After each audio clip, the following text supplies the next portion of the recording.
One of the reactions that the Japanese Americans had to the internment camps, my dad said, as a teacher of his said, you should be not 100% American, but 200% American.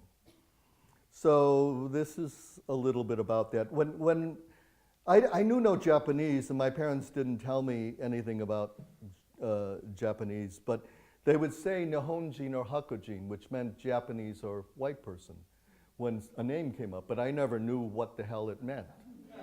And really, I had to figure out what the hell it meant after I became adult, just like I had to figure out what was the effect of the internment camp on my whole family, because they never talked about it.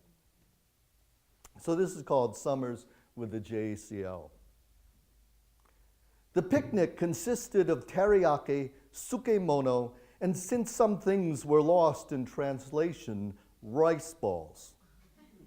Three-legged races before the rain broke, and a raffle where I won a gallon of shoyu. Nihonjin or Hakujin was a question I'd hear, but never knew exactly what it meant. Though I hunted for the latter so many years, I wed one. A shiksa and a daughter of Rachel, too. George seemed a quicker moniker than Mas. Mary outran Michiko. What kanji you were born with didn't matter, or years in the desert, the mountains, the Arkansas swamp.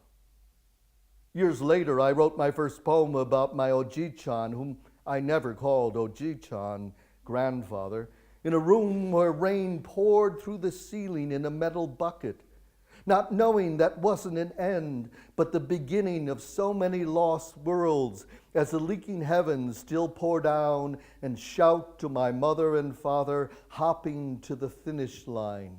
Go, go, go, go.